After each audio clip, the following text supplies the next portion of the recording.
Tonight's presentation is Bursting the Newport Bubble, and it's about the events of August 25th, which is one of the biggest downbursts that we've ever seen during a sailboat racing event in Narragansett Bay.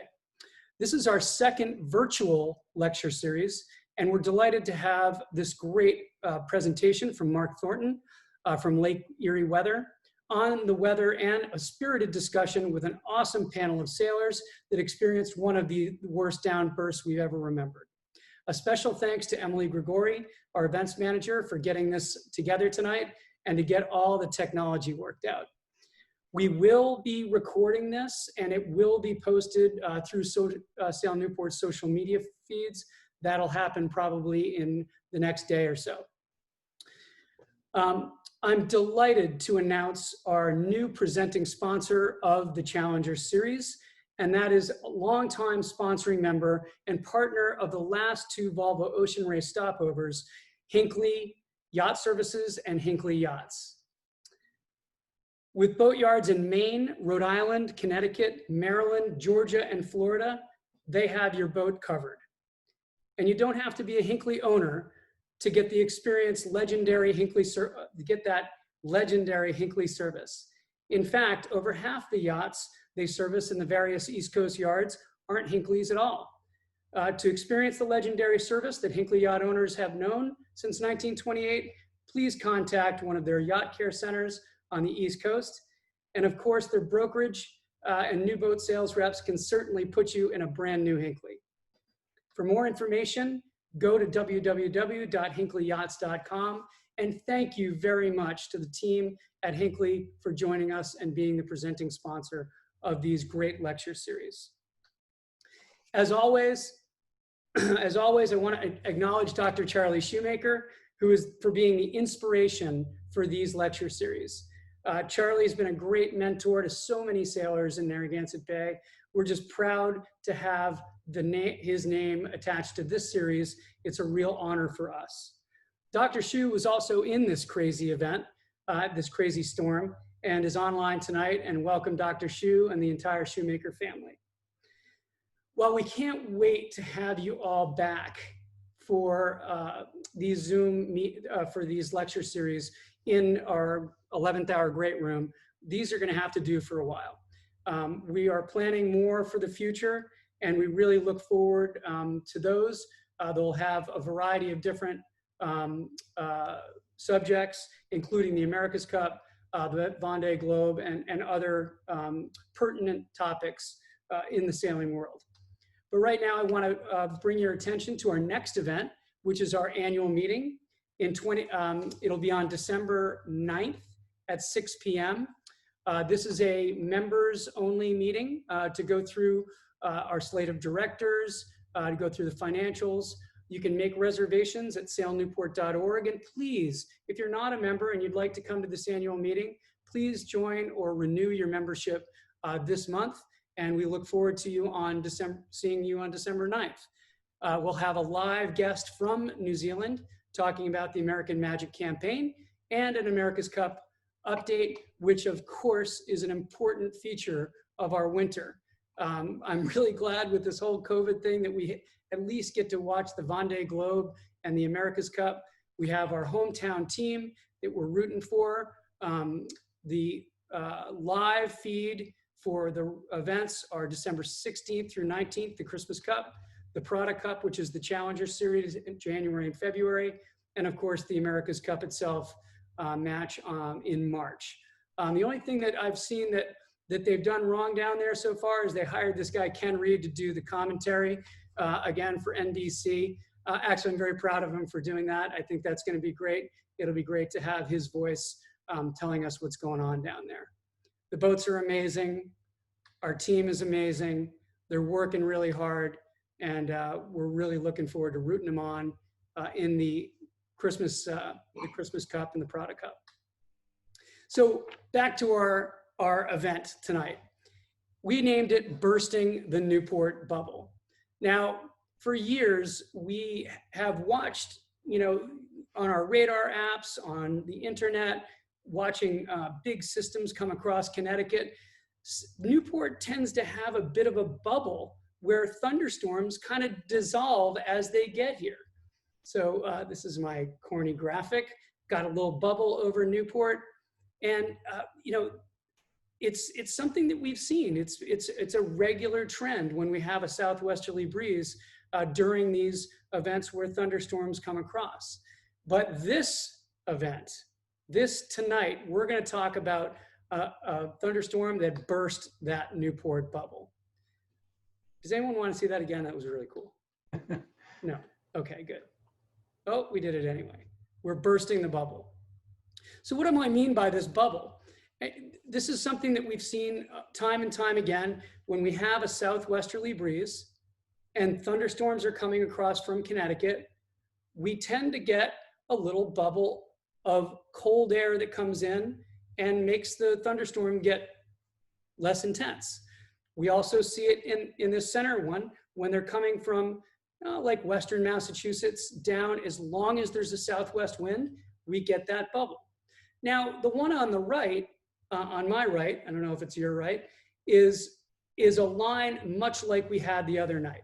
The Sunday night storm that we had during the Patriots game, which I think Bill Belichick's brilliance came out again because the front actually went through on the final 2-minute drive that the Ravens were trying to tie the score.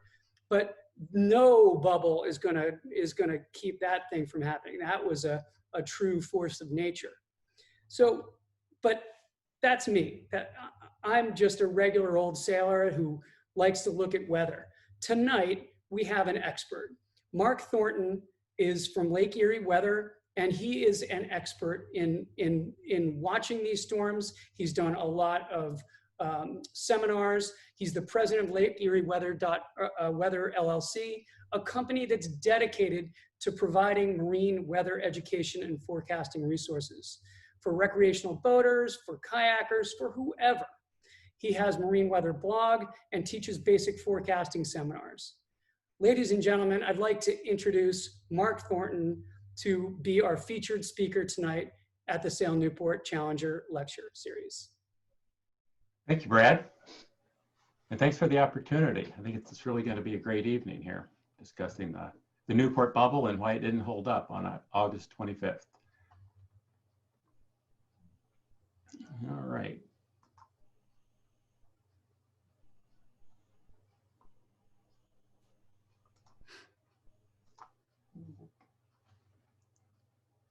Okay.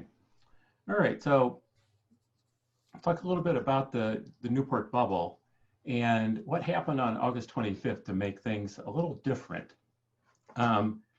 First thing is the thunderstorm formed along the leading edge of cold front, and that provides a lot of lift, so it makes the thunderstorm generally stronger, and then that thunderstorm rode along the leading edge of that cold front essentially all the way to Newport. So the cold front continued just a persistent source of strong upward lift. If you look in the upper right there, you see the winds were generally westerly to northwesterly, so these were not the southerly breezes that push air from the ocean into Narragansett Bay, and essentially the driving force of the bubble, as Brad mentioned.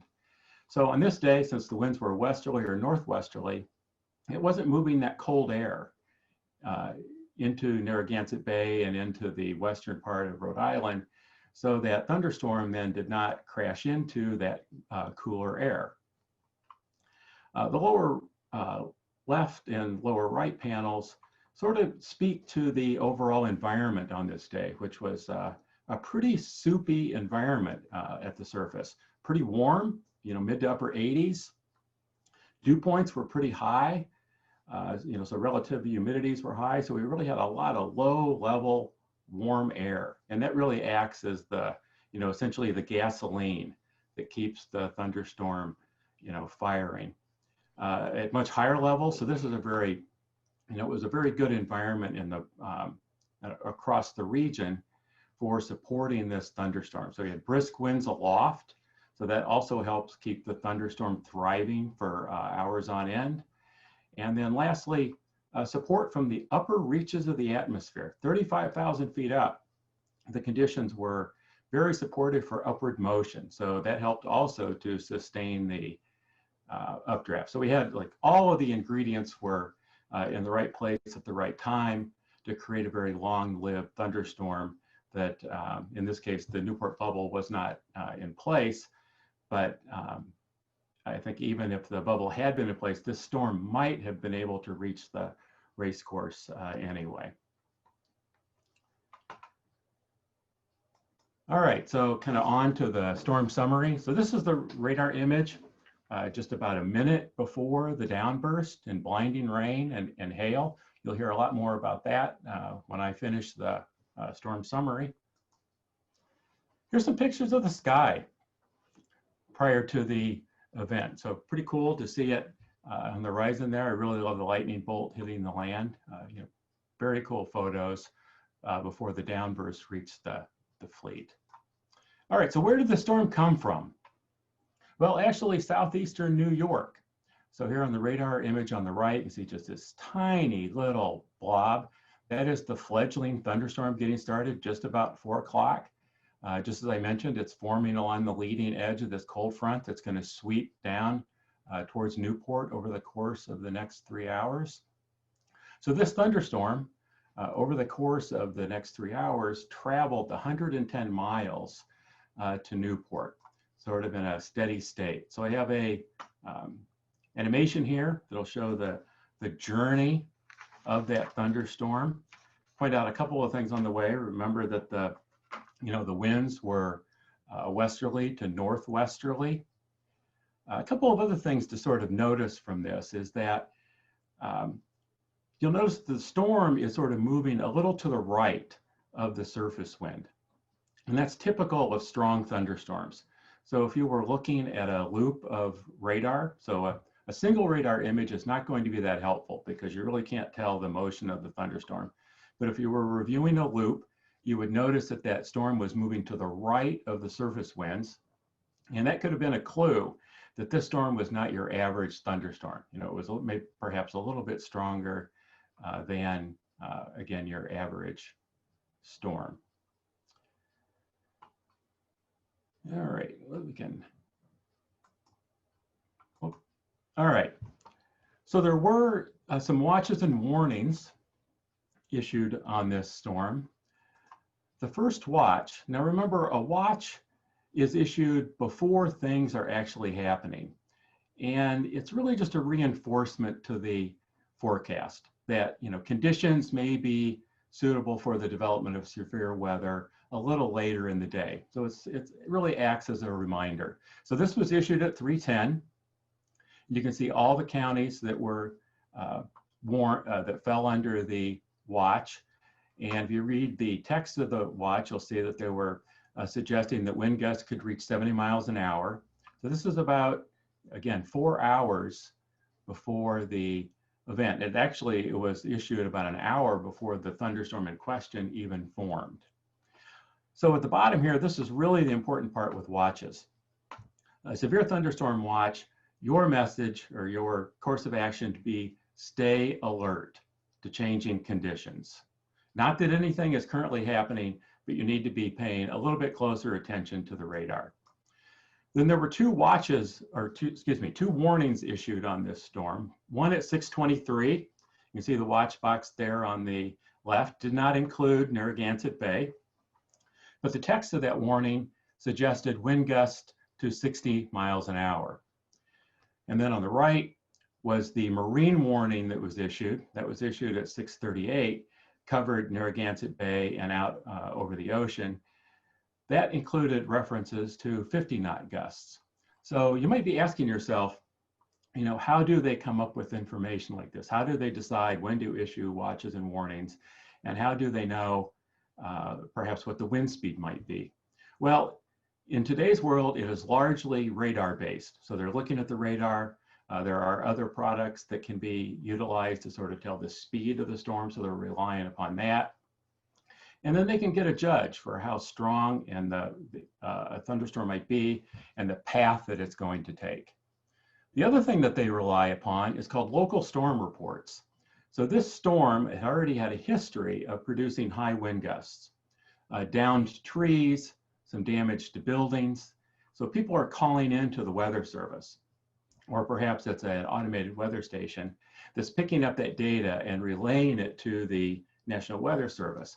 So they have this on the ground information from spotters, they have their radar information, and then they can issue the watches and warnings. So for a warning, the key message is there at the bottom of the screen. It's time to take action. Keep a closer eye on the radar. Watch how close that storm is getting to you. What might you need to do? You know, withdraw from the race, get off the water, take your sails down, or perhaps simply just watch things much, much closer to watch the timing of the approach of the storm. So it's time to take action once the thunderstorm warnings are issued. So I've used the term severe thunderstorm, more than once here in the past few minutes, and I should define that because it actually means something. So the National Weather Service has a threshold for a thunderstorm to be considered severe, and they are listed there. A hailstone greater than an inch, a surface wind gust greater than 50 knots, or a storm capable of producing a tornado. So either the storm has already met this criteria or it is expected to reach this criteria, and then it can be classified as severe. So anatomy of a downburst. So let's cover a little bit of basic thunderstorm structure first. So here's our thunderstorm. These yellow arrows going up are the updraft. So that's the flow of warm, moist air into the storm's energy source. The arrows flowing down, that is the downdraft. So that's the rain-cooled air falling from the storm that ultimately produces the downdraft. As the rain-cooled air reaches the ground, it piles up as a cold pool of air under the storm. What's the first thing you feel when the thunderstorm wind reaches you, right? It's very cool. You're seeing that cool air from the thunderstorm. So then the leading edge of the wind, so as the downburst is racing out, the leading edge of that wind is called either a gust front or an outflow boundary. And you'll sometimes see that on a weather map. All right, so any wind from a thunderstorm is a downdraft. So a downburst is just simply a strong downdraft. And then downbursts are further subdivided into microbursts and macrobursts, depending upon how large of an area they affect. So the storm on August 25th would be considered a microburst because the high winds were very localized, essentially just in the area of the fleet. All right, so how does a downburst form? So here we have our cloud. And so aloft here, there is hail and rain and other frozen particles being held aloft by that updraft we talked about. And eventually those materials are too massive or too heavy for the updraft to hold, and they start to fall. So you get the raindrops dragging air towards the surface. You get some of the raindrops evaporating. And so the air under the thunderstorm here just continues to cool. And so as it cools, it gets heavier and it crashes ever faster to the ground. And when it hits the ground, it has nowhere to go but out. And then it races out as the storm's downburst. It's important to note here that forecasting the downburst, the precise area where it's going to happen and the speed of a downburst is very, very difficult. So as I mentioned earlier, in most warnings, the Weather Service is actually relying upon prior activity of the storm to judge the potential speed of the downdraft.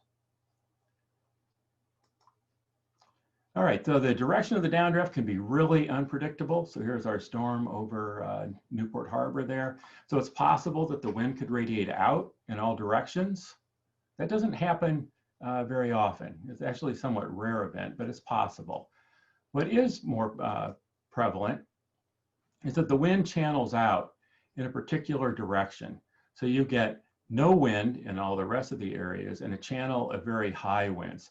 50, 60, 70, 80, sometimes 100 knots can flow from a downburst and affect a very narrow area, as witnessed on the race course. So no surprise that you get 60, 70 knots on a race course. You can create a lot of damage. So we have a couple sunk boats, lots of sail and rig damage. And actually a boat that was tied down, a catamaran at Sail Newport, actually the straps broke and it flipped the boat over during the storm. So a lot of force in 60 to 70 knot winds. So some wind observations. So from the race course, have some data from some of the competitors. We have a J109 that observed 75 knots at their masthead. This was the highest wind gust that I could confirm. Another boat saw 53 miles an hour, so that's just almost 50 knots. Penny-sized hail, which if you're looking at this image here in this person's hand, you think, what's the big deal? It's only, penny-sized hail. But when you're receiving penny-sized hail at 70 knots, I think Peter will be able to tell you what kind of an experience that is, not one that you would prefer.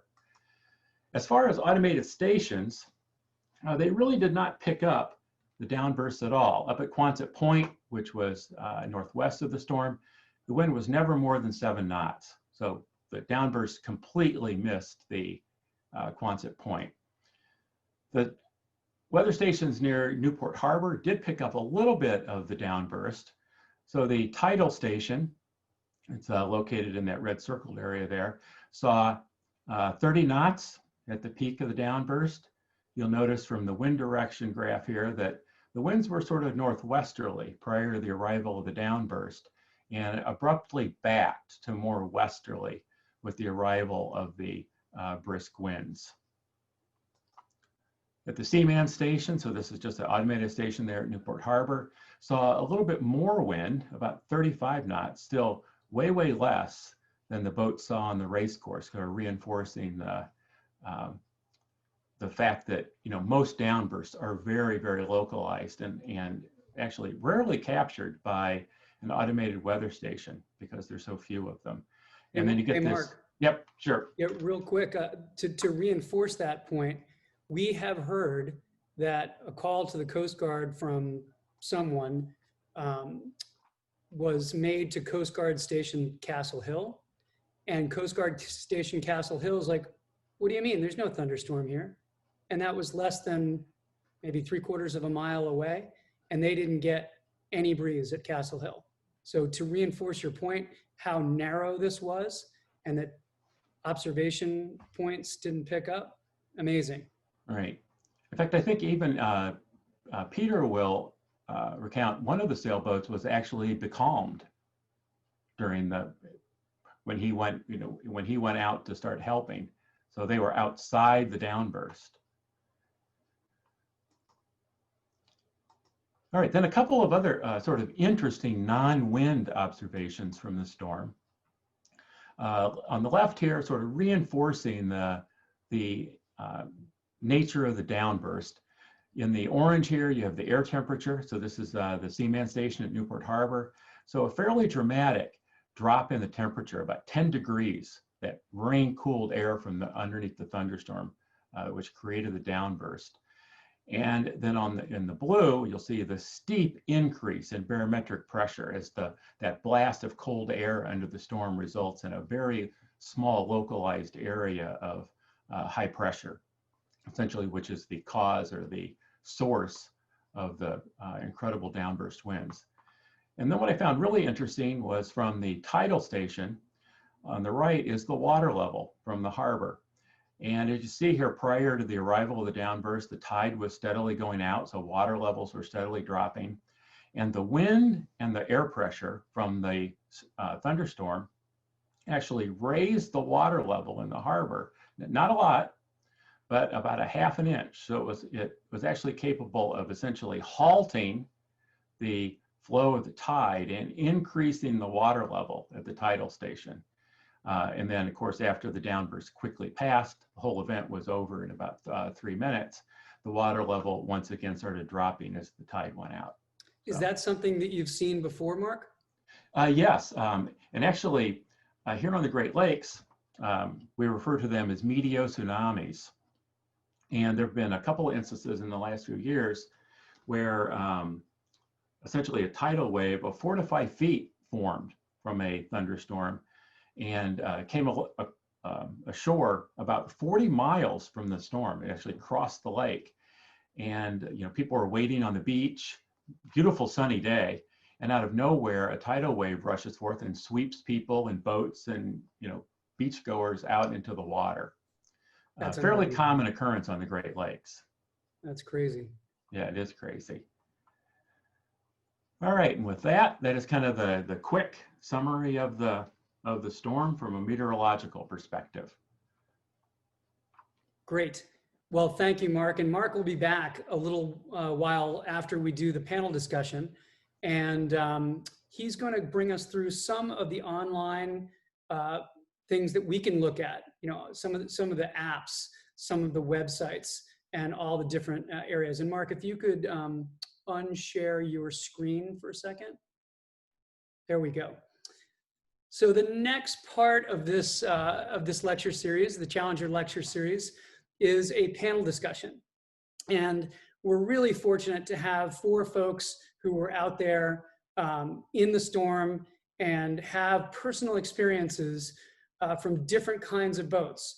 I'd like to just introduce them first. First, we have Suma Faye Plowden, who was on a J22 sailing in the JYC series. Trisha McElroy, who was on the Illyrian 28 that she watched sink out from under her feet after the storm.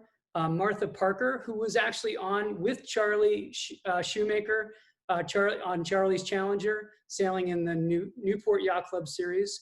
And then Peter Cronin, a Sail Newport instructor, who was out shepherding the J22s all back to base when we got the advance warning of the thunderstorm. So Peter was out in the rib getting the last of his ducklings of the last Sail Newport J22s back to the harbor. So this panel discussion is all about experience. It's about what you felt, what you saw, how your boat reacted, how you reacted. Each of you have a different tale of woe on this one. I wasn't here. I was actually, this thunderstorm missed where I was. So I'm absolutely fascinated to hear how you all got through this. And I'd like to start with Martha. Martha, you were on with Dr. Shu. You were kind of near the Goat Island area. You had finished your race or you'd stopped your race. Tell us your experience. Okay, hopefully I had a call earlier and it was some reverb, so hopefully we fixed that point. Yeah, I was with Dr. Shoemaker, with Dave Wilson, Rick, and my daughter Fiona, racing on the boat. We had finished. It was actually we had a great feeling because we just won the series. Going back into the harbor, we were between Goat Island and Fort Adams, and I went forward to take down the Genoa because we were off the breeze and we're just going to do the easy sail around the harbor into Newport Yacht Club. And all of a sudden somebody looked back behind us and said, "Oh my gosh, looks like rain's coming." So we put on our coats, which was really good, I think. So then all of a sudden, like Mark spoke about, the hail came, but it would hit you with really no warning whatsoever. And because I had my back to it, I didn't realize it, and we all had our back to it. Our boat rounded up, and of course, the boom caught in the water, so she started to go over to probably about an 80-degree angle. And when I looked back, I was fortunate, I was on the bow, so I had an air pocket. And as I looked back, I was holding on, and what I noticed and assessed and right away was that the stern was starting to sink slowly. And what happened was there was a rib that came, really, Murray Lord was there, did his rib correctly, went about 18 feet from us, shut off his engine. Within about 4 seconds, he was on top of us. We were able to grab hold on to the rib, and my concern was I wanted to make sure that everyone was safe, so I said to Fiona as the boat was going down, "Please get Charlie and make sure we get him up on the boat." So we did that, and that was really good. We actually ran over the ensign, but she popped up about 50 feet away. And just 3 feet of the bow was showing, and then we had like an 80 degree angle of rake, or actually not really, 45-degree angle of rake. So Martha, talk a little bit about we are getting a little reverb from your microphone, but talk a little bit about that communication. So you can unmute. Sorry, guys. Okay, the communication was when I looked back, I would say that we knew what was going on, but it really hadn't hit us yet. So I was in a great vantage point. And look, not that I'm going to be in this situation a lot, but I've been in a similar situation before where I knew to stop, stay calm, and assess. So that's what I was able to do from my vantage point, was to look back and say, okay, Fiona, help Charlie. Dave, let go of the shroud, grab the boat. And it all worked really smoothly. And I think one of the most important parts, Brad, was to stay completely calm. No panic, because when you're calm, you can assess the situation. And that's really what happened. We decided at that point to go rescue the boat. Very smart. Everybody on board understood what we needed to do. The boat was completely sunk. The stern was about 3 feet under. So we tied it up, towed the boat in. I was the only one to be on the boat because we did not want to put anybody further the danger, and I was able to balance the boat. Pulled it into Kings Park, got to a nice soft spot where we could put our keel. Then another rib came, helped us with we took off our main halyard, brought down our mainsail, and that boat pulled us over onto the port side. So now, and Murray pulled us in, and that got us to an even shallower point. So then the boat could upright, and we literally dumped hundreds of gallons of water at that point, able to assess it, get some buckets. I think bailed with Home Depot, 8-gallon buckets as fast as we could. And we were able to get the boat in, and really and truly no damage. Our main halyard jumped the shiv, so that was about it. And everybody was safe. That was really my main point. We had our PFDs on. Some of them were older than others, but very, very grateful for everybody and all the action of all the people who came out to rescue All boats. the people. Many boats. Yeah. Yeah. Thank you, Martha. So that's what it looked like over by Fort Adams and Goat Island, kind of in the harbor mouth. Suma Faye Plowden. Suma, you were on a J-22 that was a little farther out. If you could unmute. Yes, I was on a J-22 filling in with 2 friends. I hadn't sailed in the fleet for a couple of years, so I was looking forward to getting out on the bay that day. We had a pretty uneventful race at the beginning part. We ran down over to Newport, went around the buoy at the entrance of the harbor, and then beat up towards Rose Island. When we rounded the gong there, and it was another spinnaker run, we looked over the Jamestown shore, and you could just see a squall line, but you couldn't see how much breeze was in it. And so you're thinking, okay, there's some wind, but how much we don't know. Someone grabbed our spray tops, put them in the cockpit. We didn't grab PFDs.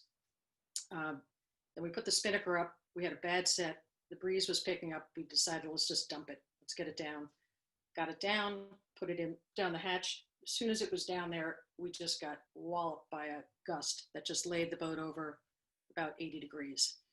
And it was kind of surreal because it went over and you're waiting, because typically breeze passes and the boat pops back up. It was just sustained. Not even sustained. It kept building. It was a full-on whiteout. There was rain, then hail. It was super noisy. Looked kind of like that. So next thing you have to do is just sort out the boat. So that Greg was in the companionway, and he was trying to get the main and the jib down, which was hard because the boom was in the water. But while he was working on that, I turned around to ask Lewis, the skipper, something, and he was gone. He was off the boat. And by now you can't see past the transom. So didn't see him go over, didn't hear him go over, can't. If he was 10 feet away, you wouldn't have seen him. You certainly wouldn't have heard him. So I knew that, there's nothing we could do except I had the VHF in my hand. I guess when we went over, I grabbed it. And so I put out a call on the race channel and just said, we have a man overboard. If anybody's in the area, not that they would hear you, and then we had set out to do what we had to do, is get the boat sorted out. So as Martha says, just, being calm, just doing methodically what you have to do. Greg did a great job. He got the sails down. We figured out 3 or 4 minutes, but it felt like 7 or 8 minutes. It felt like you were just on the beam end forever. It came back up, and we sort of cleared everything around. The visibility cleared. We looked back, and Lewis was treading water about 50 yards behind us, and he just sort of gave a wave, and he was okay. I hadn't been worried. I mean, the guy has climbed Mount Everest, so he's pretty tough. Then we got the jib up and turned around and sailed towards them. And as we were heading over there, a rib just came out of nowhere, which turned out to be our friend Peter Cronin. Turned out to be myself, yeah. And he was coming over to help, and we just waved him off because we were all set. So we just waved him out to we heard two voices crying help further out in the bay, and they sounded pretty panicked. So he took off and went out there. We sailed up to Lewis, grabbed him. He pretty much pulled himself on board. He was completely unfazed, so very calm, and got on board. We put the main up. We got sorted again, and then it was now, it was getting later, so we took a long tack over to Jamestown. The breeze was probably 10 or 11 knots now. The sun was setting. It was actually one of the loveliest sails of the summer. It was just kind of strange that it happened then. And we just did a little debrief and said, what just happened? I mean, just came out of nowhere.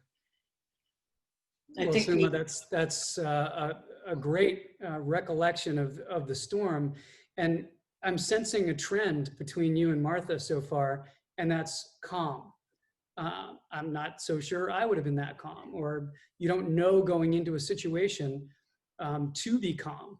So I'm just sensing that trend between the two of you so far, and I'm eager to hear other folks. So Peter, you were on a rib. You were out getting the last J22 in. I think it's probably good to go directly to you. I just want to share the screen for a second to go through those photos that I had just put up. These were by Anna Vanderwall. Anna was out there with his camera, and this is Paul Grimes and Dave Moffett and a group of 16 to 24-year-old sailors on the new 1D35 that Paul has. And Anna took these 3 pictures before he was terrified of losing his camera to hail. So he took that as the storm hit, as the front hit them. And then that was, again, literally 10 seconds into not even 10 seconds into the squall. But Peter, you saw this firsthand from a powerboat. I'm going to stop share here, and so everybody can see you. And so what was your experience? Right. Thanks, Brad. I had a very interesting experience. So what had happened was, before I had even gotten on the water on a rib, I was just getting off a lesson at Sail Newport off of a J22, and myself and Ian, who's a fellow keelboat instructor, had looked at the radar right as we got off the water, and we had planned on doing a debrief, and we actually ended up cutting our lesson short. And we looked at the radar and we said, we have to go. We had seen it on the radar, and at that point it was 10 minutes before the storm hit that we had noticed it. And so we ended our lesson really quickly, and I got on one of the Sail Newport ribs, and Ian got on another one of the Sail Newport ribs, and we went out there to assist the Sail Newport J22s that were coming in. And it turns out that 4 of the J22s were able to finish the race, and they were actually on their way into the dock. And then we had one more J22 left, and that one last J22 had just rounded a mark, and they had just set their chute, and they were entirely becalmed at the north end of Goat Island. They weren't moving, and I pulled the plug, and I decided to run down there and grab them. And what we did was we took down all their sails. They put 3 sail ties on the boom that will later see all 3 snapped in the middle of the burst. So you're out there, you've got them under tow. I do want to share a screen, my screen here for a second. And we do have a video that maybe you can talk us through. He had a camera in his life jacket that may or may not have fallen on the floor at one point. But Peter, you have this incredible vision of what's coming. You're towing a boat with 2 folks in it. You've done your best to get to the point to get them to safety. This thing comes upon you. Take us through this. Right, happily. So as Brad said, I had the life jacket, or I had the phone in my life jacket. At one point it does fall out, so it is in my hand at one point. But as you can see here, so this is the beginning of the tow. I believe, if you mind just pressing play there, Brad, I'm not quite sure where the video is. Yep, so that was Rose Island that we just saw. And as you can see here, in the foreground, or in the background rather, is Newport. Sunny, clear, and to our right is just a white wall. And that white wall is the storm. Clearly I can't see anything, and I grabbed my phone, tucked it in my life jacket, and started recording, and I'm really happy that I did, because what comes from it is pretty impressive. So behind me is the J22 under tow, and I'm in the rib, and we're cruising along, and there's actually no audio to the video. If you guys were wondering why there's no audio to the video, it is because the hail really hurt, and I had some really choice words for that hail as the night went on. It really started to hurt. Hail at 75 knots can do some damage. I wasn't able to see for a little bit of the portion of the run. So behind me there is, I'm not quite sure what boat that was. We think that's Suma. I think that's Suma as well. And we're beginning the trek in. And at this point, I'm giving the rib. We're starting to heel over. Right. I'm giving the rib as much power as I can without ripping the tow post out of the bottom of the boat. And in front of us there is the race committee. And if you go just a little bit farther, it's just to the right of that post. Yep, right there. So you guys can see there's a sailboat that's just to the right of that post in the video. And that's an S-boat that, if you guys keep an eye on, when the storm passes by, that S-boat isn't there anymore. So that's one of the boats that ended up going down to the bottom after that storm. So as we're moving forward, this is when the wind started to pick up. And if you guys notice, I'm towing the boat 90 degrees to the breeze. And I'm sure that everybody there, or everybody watching, is thinking, why am I doing that? And, lessons learned, right? And that's certainly one of the lessons learned. So right now, there's that S-boat again.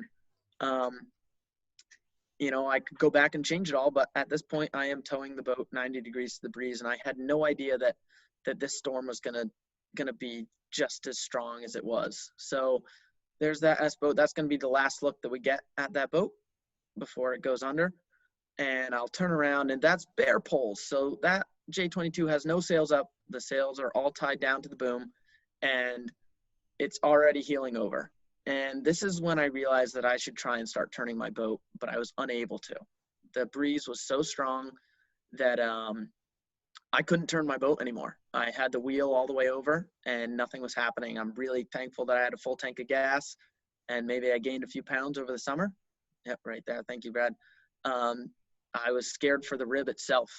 And then when I turned around and I saw this picture, it was terrifying. So there were two people in that boat. And if we play just really quickly, we're going to see one drop out of the boat right there. And this is when I realized that this storm was it was far more than any of us had expected. So this boat was over on its side, bare poles, and it actually stays over on its side for something around 14 seconds. And it's still over on its side here. And I noticed that gentleman had fallen out of the boat. And so during this moment, though, somehow you got your boat head to wind. Right. So once the boat was over on its side, I was able to get a lot of the pressure off of my rib, and I was able to maneuver in the way that I finally wanted. And what that did was that actually presented me with a wonderful opportunity to not only get my boat into the breeze, but also grab the person out of the water that I had seen. So it's going to happen very quickly here. But what I'll do is I see him in the water. I slammed it into reverse, and I killed the engine immediately. And now I'm reaching over to grab the gentleman that had fallen in the water. He was in the water for something around 6 or 7 seconds. And what was really, really, really fascinating was just how quickly my boat was moving, even with the engine turned off. We were drifting really quickly. So here you see I got the gentleman in my boat, and his sailing partner had also gotten thrown off the boat in this at that time. And at this point, I knew I had somebody in the water, and I also had somebody in my boat. So what I did was I was having a very vocal conversation with the gentleman that I had just pulled in my boat, telling him that I saw his sailing partner. She was okay. She was hanging on to the back of the boat. And I then instructed him to keep an eye on her.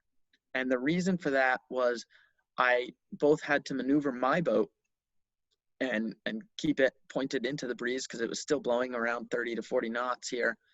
But I also had seen a few sailors from that S-boat that we had mentioned earlier in the video. I didn't see the boat anymore, but I had seen people in the water. And I've done a lot of, or not a lot, I've done a little bit of offshore sailing with Mud Rats, a great organization. And through all the training that they've given us, a very, very, very extensive training, it was a lot focused on man overboard. And the number one thing that we learned in the man overboard drills was get the person out of the water and never lose sight on it. So what I did was I delegated the gentleman that was now in my powerboat. I told him to keep an eye on his sailing partner so that I could then keep an eye on the people in front of me, those people that are in the water. So what I did was I started maneuvering my boat to be able to get up to these people in the water. So if you don't mind just pressing play there, Brad, what we're gonna do is the gentleman in my boat is keeping an eye on his sailing partner who's hanging on to the back of the J22. And I am then moving forward to try and grab these people out of the water that were in front of me. And at this point I drop my phone and I say, absolutely not. I wasn't picking it up. So video is over. So what I did then was, these are the sailors from the S-boat that I picked up out of the water. I picked up 2 people out of the water, and as quickly as it all started, it had all ended. And at this point, once I got the 2 people in the water, or out of the water and into my boat, the breeze was back down to something around 10 knots. It was very, very, very calm. It was a matter of 3 minutes. So now, I know Mark is going to get into this a little later. It was so fortunate that this was a quick hitter, that this thing was not like the late July storm that blew 45 to 55 for almost, it seemed like 20 minutes. This was very fortunate. The outcomes could have been completely different if it wasn't such a quick hitter. But Mark, just to bring you in for a second, that's what made this one so difficult to forecast. The one that it was very short-lived. Yeah, right. You know, a storm that moved, you know, over the course of 3 hours would down some trees and then not for a little bit, and then down some trees. And, you know, so it was kind of intermittent, or cycling, maybe is a better way to put it. Right. And then ended up at the peak of its cycle right over the harbor. Yeah. So I just want to reiterate, this panel has great experiences. There were so many other boats on the water. Power boats, race committee boats, other boats racing in JYC and NYC, day sailors, harbor cruisers. So, you know, I just want to thank you guys again. So Tricia McElroy, and we'll get back to you in a little bit, Peter, but Tricia, you were on a boat that actually went out from under you. It sank underneath your shoes. Martha had a situation where they had an air bubble. Unfortunately, you didn't. Bring us through your experience. Well, after listening to Martha and Suma today and saying they went over 80 degrees, we went over 180 degrees.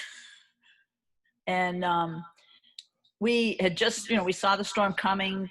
John was in the cockpit, and we had just turned on the batteries. I was just getting ready to lower the sail. We were going to head for the barn. And we just got slammed with the hail and everything else.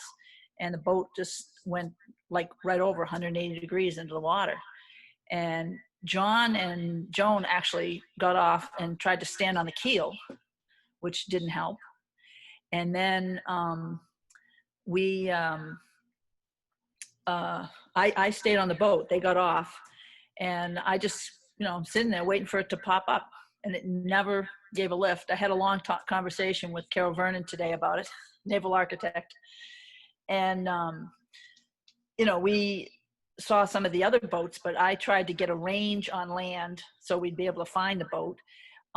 Resolute 4 came over, and I had gotten off the boat. And one of the things I noticed was I had on just a light Henry Lloyd like jacket. And I had to take it off because my arms were filling with water. I couldn't swim with it. And one of the cushions had floated off. So I went off in that direction. John and Joan Halls, the owner, were on the other side of the boat. And by this time it's getting dark, but as soon as it was over, like in 4 minutes, and then the water was calm. Right. the beginning. We're taking waves over the boat and everything. But Right. the boat sank stern to, which I still don't understand. And it didn't take long. Well, And- you know, Tricia, I do think there is a common thread between the boats that swamped and ultimately the two boats that sank, and that is a very, very open cockpit. And one of the, I think, Yeah. things that I've been thinking about over this whole thing is those open cockpit boats. It's more important than I think we just learned. If something like that's happened, just sails down, just to try to see if we can keep the rail out of the water. So let's take us through it. So the stern goes down, the bow goes up. Similar situation that Martha had. Right. Did it roll over again when it sank? No, it didn't. What happened? It just sank stern to and slowly sank. I crawled up. I'm on the peak of the bow. Like I went down with the boat. I told Joan, I own the boat now. I'm the captain. I went down with the boat. But I couldn't believe that it wasn't, it didn't try and right itself. And I'm like, Jesus Christ, I've been knocked down before, but it's always come up. And, and the thing is, you say, right place, right time. This was the wrong place, the wrong time, but we had the right people. Nobody panicked. Everybody was professional. And Resolute 4 came over, and I knew, we had somebody there. I was okay. And when Peter showed up, I sent him to Martha and John first because none of us had life jackets on, which was stupid. That's why we have them hanging up here. We were getting ready, but we were putting on our foul weather gear first, and then boom, that was it. So we did not have, and like I said, it was like 4 minutes, and that's it.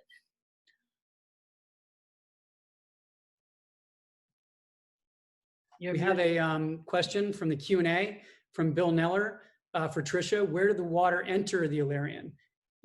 I.e., when it was on its side, was the companionway underwater? No, the companionway was not underwater. It filled up the cockpit. And the stern, like I said, the stern's open in the back. I mean, so once water came in the cockpit, and then it starts filling up.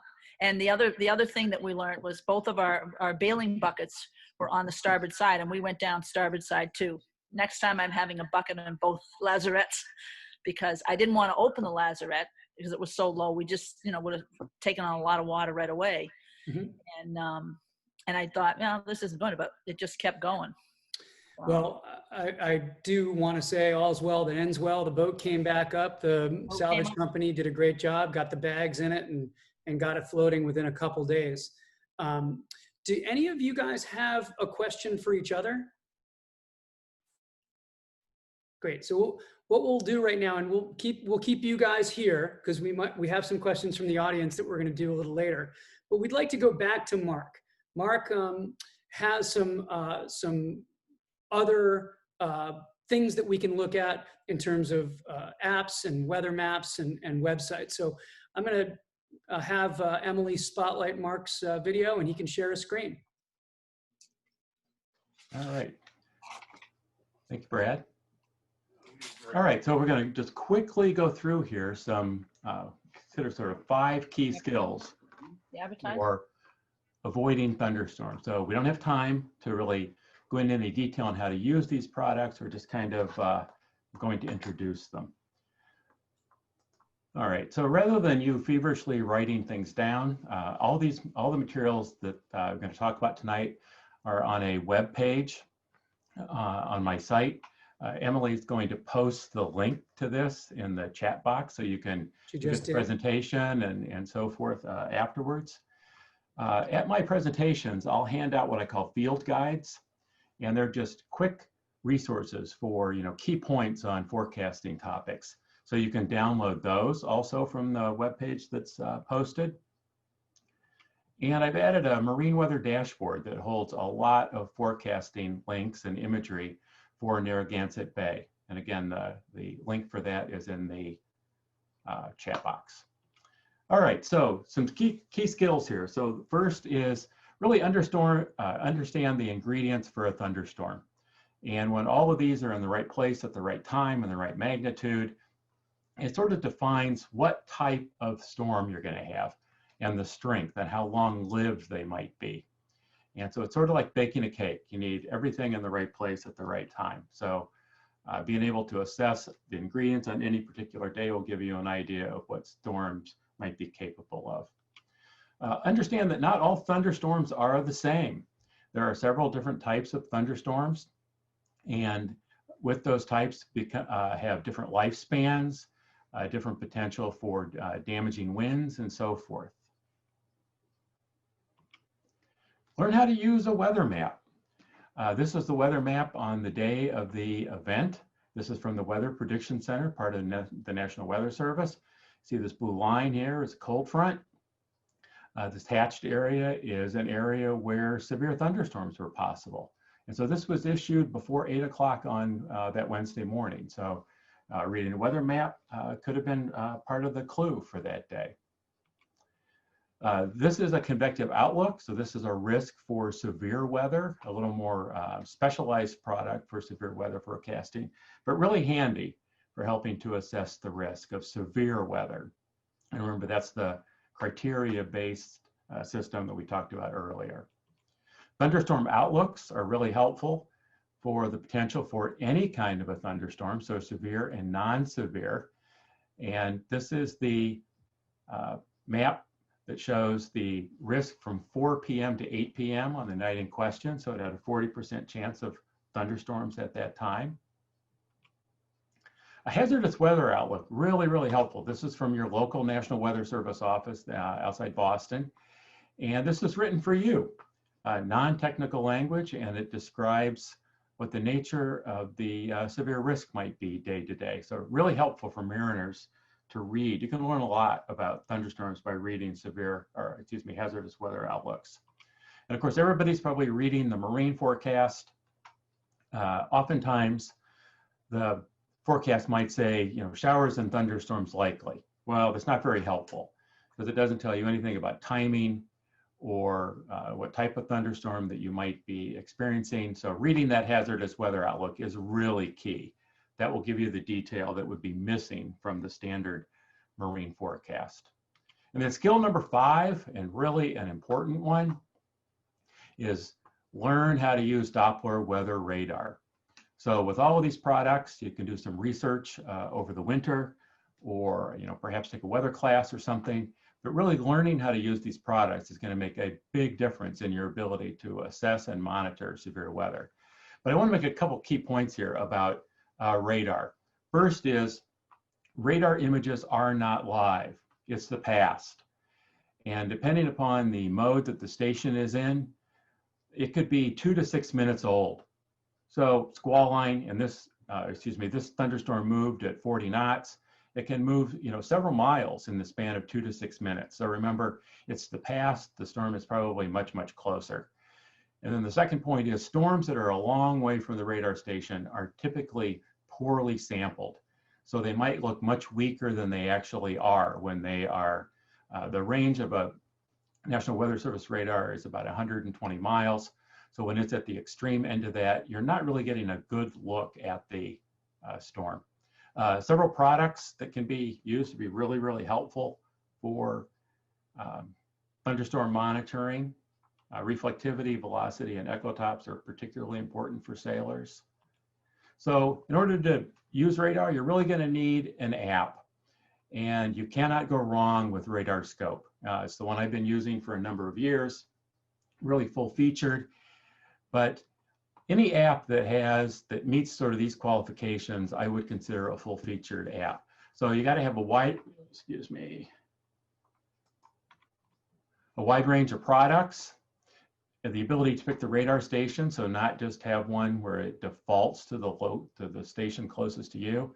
You really need to be able to view an animation, 45 to 60 minutes, because it's really important to watch the storm over time.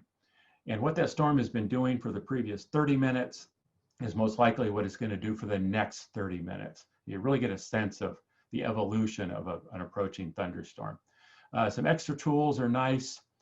And then you'll notice here in the image on the right, which is a screenshot from Radar Scope, it's got a lot of other data on it. And so in order to get that data, you're going to need an extra data subscription. So I use Allison House. It's just a data supply company, integrates directly into Radar Scope. And when you add that, You get warning boxes. You see this blue outline here. You can click on that box and read the warning. You get these white lines show the projected track of the thunderstorm over 1 hour. The little crosshatches are 15-minute increments. Maybe hard to see, but these little white things in here are lightning strikes. Really important to know, how much lightning a thunderstorm is producing. And one of the things that I really like, you'll have to look back here in the where the squall line has passed over. These are local storm reports, and I talked about those earlier. And you can click on that, and it's a little wind gust thing, and it will tell you 60 knots at some particular weather station. So if I'm out, I was unfortunately here where this little blue dot was. And so if I'm sitting here wondering, boy, how much wind is that squall line packing? I can look upstream. It's like, well, it has a history of 60 knots. So I'd be preparing for at least 60 knots. So Radar Scope is available for iOS, Android, and Windows 10. A phenomenal product. Fairly cheap, $10 to buy. Allison House is about, I think, $99 a year. So over the course of the year, you could spend $100 and really get a full-featured radar app. Or if you're PC-based, or if you're the office at the sailing club or the marina or the yacht club, GR Level 3 is a really great program. So it's a laptop-based, a Windows 10 product. Just all the features and actually a little bit more than Radar Scope, as you might expect from a laptop-based system. So again, quick overview, but there are a lot of products out there. Severe storm forecasting has improved a lot in 10 years, and it's really helpful for sailors to get in tune with those products, and help you stay a lot safer on the water.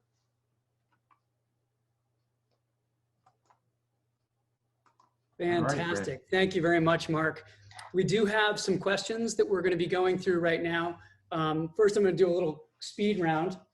From Tom Kirk, a question to the whole panel. Are you going to wear life jackets more often? All the time. Absolutely. Thumbs up, thumbs down? Yeah, okay, great. Thank you. Thank you. That was the right answer. Another quick question. Was there a lot of lightning around? No. So one out over in Jamestown. I think I saw one as well. It happened so fast. It's kind of funny. That's a funny question. It took me a couple days after reviewing the video that I took that I found a lightning bolt that entirely whited out the video for 2 frames. So there were not many, but they were big ones, and they were really close. And here's a question that I have. Did all of you have VHFs on your boat? Yes. We did, but it went to the bottom. Uh-huh.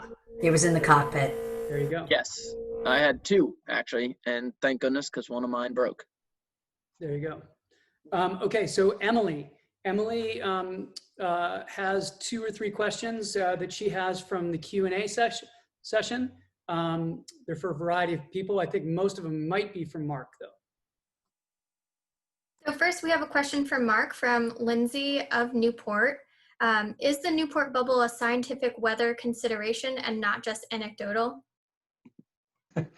I would say yes, but you have to be careful because you can't trust it all the time, obviously, and August 25th proves that. And that you have to keep in mind that it's really the flow of the cooler air, up over the land, or up over Narragansett Bay and to the land to the west of Narragansett Bay, that creates that sort of cool layer, or the sea breeze front, that it disrupts the approaching thunderstorms by disrupting the updraft.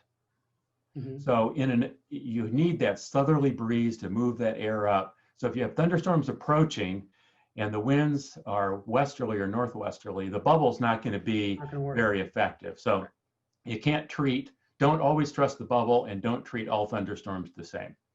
Correct. Thanks, Mark. Emily? Great. Our next question is from our registration. Many folks asked the same question, but I think Julia from New London asked it the best. I'm going to ask Suma this question first and then allow the other panelists to answer. What is one thing that you will change in your pre-sale checklist as a result of this experience? Probably we had or I should say, I had a loose cover on the weather. And I think as Brad said, we're sort of lulled into this. All these storms have been typically going north of the bay. That was the usual track. So you just can't go into it thinking that. You have to expect the worst. And I think you just have to, every time you leave the dock, you're responsible for, getting yourself back. So you just have to, one hand for the boat and plan ahead. Don't dismiss the forecast. Yeah, everyone else, in hindsight, what would you have done differently to prepare for this incident? And that's from Nathan from Bristol. Well, I usually wear a life jacket, and this was one time we were getting ready to put them on, but I think I'd wear one now and never take it off. Martha, how about you? I think that maybe in looking at it, when I see a white wall now coming, I will definitely try to get the sails down right away. Doesn't make a difference where we are. We were pretty safe in the harbor, and we could have done anything, but that way. Peter? Life jackets, without a doubt. I mean, I was wearing a life jacket in my rib, and the two Newport J22 renters were wearing life jackets. But everybody else that I picked out of the water, I picked up 5 people or 6 people out of the water. And then I was also assisting a ensign that had 4 people on board that was entirely underwater, and none of them had life jackets on either. So absolutely life jackets, even on just a weeknight race, life jackets, without a doubt. Great. Back to Emily. Great. Our last question here is for Mark. And I didn't really understand this, so I'm really excited for your answer on this. The question is from David. I'm curious about the difference between a dry and wet downburst. Is it simply the dryness of the air under the storm that causes the rain to evaporate? Is a dry downburst as much of a threat as a wet downburst?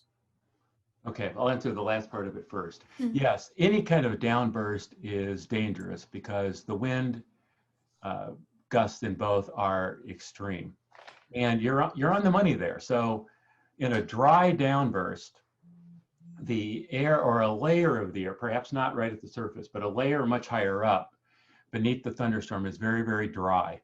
And so all of the raindrops evaporate on their way to the ground. And in many instances, a dry downburst is also a warm downburst. It's called a heat burst. And so rather than, the downburst reaching you and it being 10 or 20 degrees cooler than the air before, it'll be like air from an oven. It'll be 10 or 20 degrees warmer. And actually this, I think it was in 2017, this happened during the Chicago Mac in the middle of the night near Milwaukee. And there's an article on my website about it if you want to read about it. Dismasted a couple of boats, almost capsized a boat, several people in the water. If you can imagine a downburst at night with no rain, very hard to pick up. That's a good segue. Mark has one last thing to show us, which I think is that storm, some video from that storm. I do. One of my favorite videos. So let's see here. And apologies for going over the hour, but I think this was such a great opportunity to learn from an expert and to hear our wonderful panel. So we're going to keep going for a minute. All right, so this is the 2011 Chicago Mac. I'll talk over the video here. It's about 1:30. So this was a little after midnight up near the Fox Island, so in northern Lake Michigan. Fairly robust squall line traveled across the lake. There were generally there's about maybe 300 boats participated in the Chicago Mac, and there were about 100 boats in the path of this storm in the Fox Islands. And so this gentleman had a GoPro camera on a helmet and shot all of this video. So the lighting was all lightning. Wind gusts 70, 80, 90. Some boats saw 100 knots.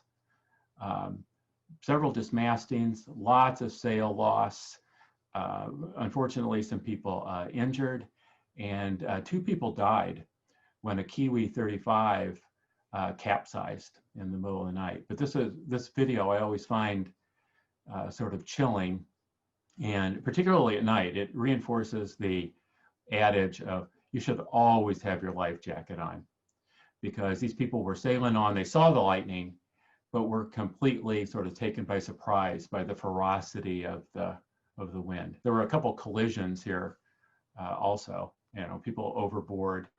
Imagine the difficulty of managing this event in the darkness. Wow, that's something right there. I think that reinforces something that we all talked about earlier. This was a very short duration event. Anything that was 15 minutes long, Suma would have had a harder time getting back to her crew member. Tricia and her team would have been in the water longer.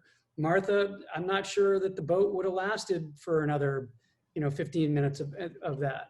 So we all need to really concentrate on a lot of the stuff that Mark just shared. Go to the chat and hit those links that Emily put up from Mark's second presentation, and wear your life jackets. If there's nothing else that we're talking about tonight, wear your life jackets. So we thank you, the audience, for some great questions. Awesome to have the interaction. Nice job, Emily, of getting that all going. So a couple more things. Your sailing center is still busy. Our docks are being hauled. Our membership outreach for corporate and personal membership continues. Our very important annual appeal is in process. All 14 of our J22s are going to Bristol to get fully refurbished, so they'll look brand new for you come spring. We're planning our 2021 regatta schedule, our events, and our programs.